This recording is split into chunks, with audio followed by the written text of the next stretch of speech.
Are you wanting to explore strategies to deal with self-absorbed individuals?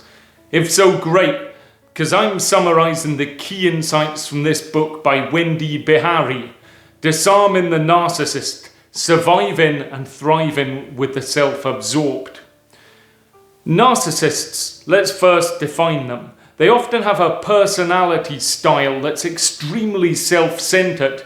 They're preoccupied with their own needs, and often this will be at the expense of other people's needs. Now, narcissists often have a paradox because on one hand, they can exude charm and confidence, whilst on the other hand, they can be threatening and defensive. And this duality often stems from their actual childhood experiences. They may have developed deep-seated trust issues and a profound fear of criticism. They may even have this concept of a conspiracy of silence. That's when a narcissist disconnects their authentic selves and the personas that they actually project. And this internal conflict not only affects them, it can affect you, and it can pose a great challenge if you're dealing with them or in a relationship with them. Clearly, our early experiences affect our thoughts, shape our patterns and schemas. A schema is a mental framework that helps you interpret a situation. Now, narcissists may have maladaptive schemas, leading them to mask underlying insecurities with grandiosity.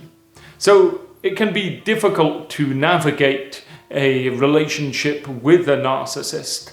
How can you effectively do it? Well, there's 4 ways. Firstly, it's fundamental to set clear boundaries. You have to control your reactions to people. And establishing limits is one of the key things to allow you to do this. The second is self-reflection. This is observing the dynamics and assessing how it impacts the relationship. Are there any self-defeating behaviours that you maybe can distinguish and get rid of or extinguish? And you also have to think about your own schemas. Are your reactions actually driven by an appropriate reaction to that situation, or is it just a knee-jerk reaction, a schema that you've perhaps developed many years ago? Thirdly, and this would work with anybody, but it's effective communication. Promote healthier interactions by listening actively, responding calmly, and communicating empathetically. While changing a narcissist, like changing anybody, it isn't guaranteed. If you approach them with kindness, it perhaps will open an avenue for dialogue. Fourthly, understand personal themes. We need to recognize our own life themes and schemas, and by setting boundaries, it allows us to choose how and when to engage to sustain your own well-being.